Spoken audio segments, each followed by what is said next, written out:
Hi guys, it's Marshall here and welcome to my mini course on codependency.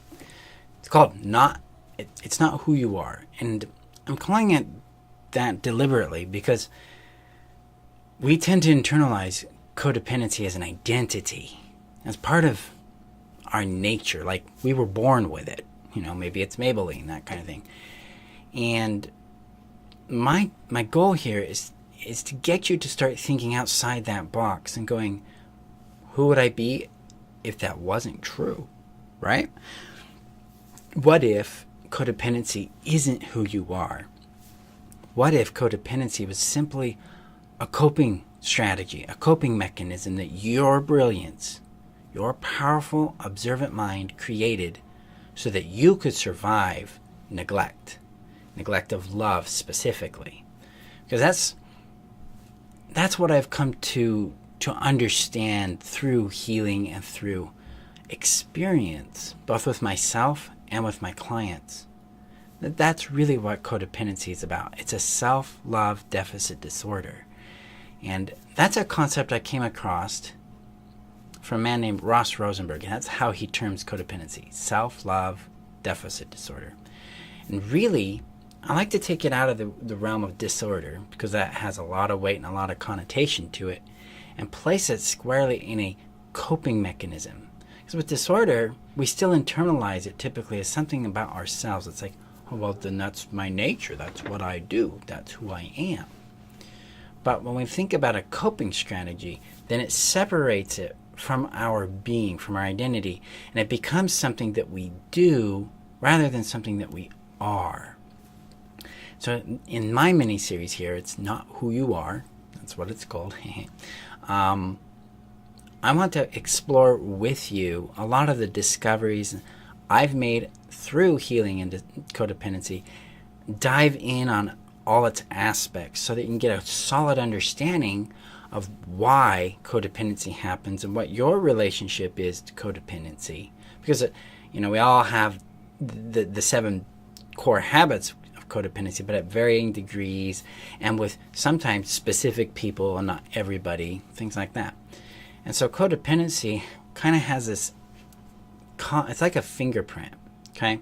Codependency would be the fingerprint, but how codependency is expressed and how it's understood and internalized is unique to every single person. But we all know what a fingerprint is. We all know what they do. Well, it's the same thing with codependency. Now, there's another advantage here when we look at codependency as a survival mechanism. We can start giving up the shame for being codependent or for acting codependent. We can start to look at this from an angle of courage and of power and of intelligence and brilliance, because we made it through some very, very toxic, very deficient, very painful, very scary times. And that management system, the codependency you developed, got you to today. So it deserves to be understood and appreciated from that angle. That might sound weird, that may even sound painful, but it gets us out of shame, because the shame isn't even relevant to this. See, you are not shameful. Now, you may not believe that. You might be like, Marshall's full of bull crap. That's fine. But as you begin to work through your codependency and step into the framework of thriving, especially if you go through the 10 laws, then you can be, you'll come to know this for yourself. You'll come to understand it through your own experience, not just because I'm saying it or somebody else is saying it, but for your own authority, really. You get to own it. It becomes yours permanently. Okay? So that's my goal here. We're going to explore the various aspects of codependency, including all 7 habits, why they happen, what their signals are, what to do when they show up.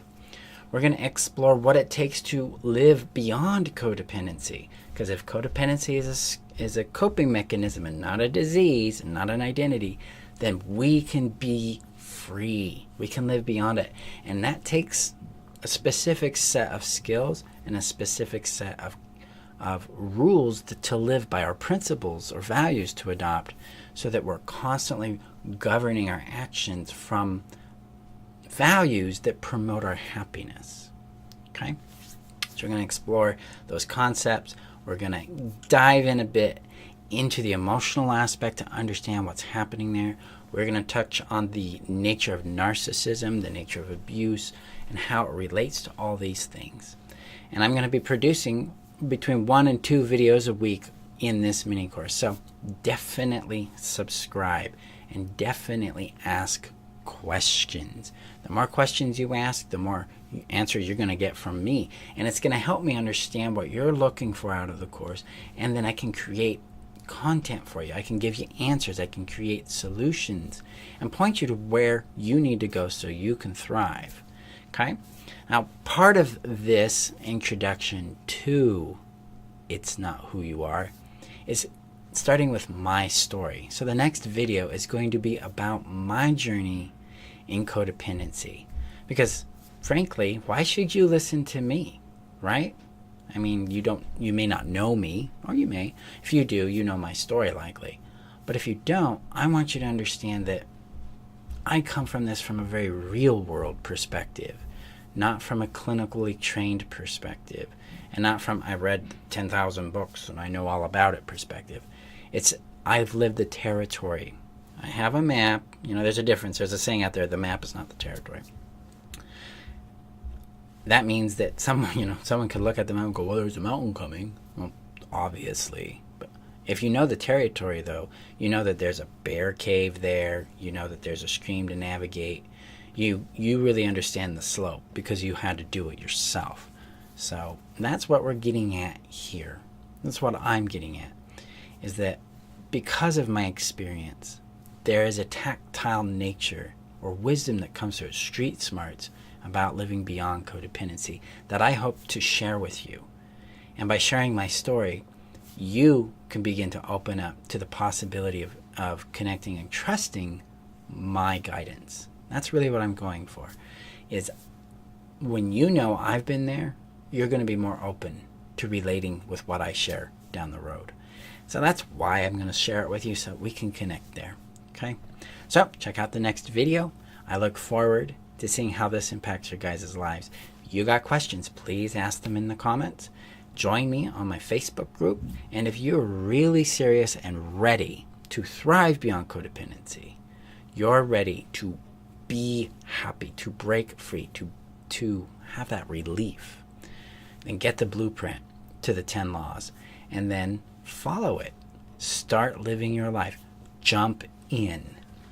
Understand that you can change your life, that you're not actually powerless, and that you have built into you the ability to thrive. So I look forward to seeing you guys in the next video. Have a great day. Bye-bye.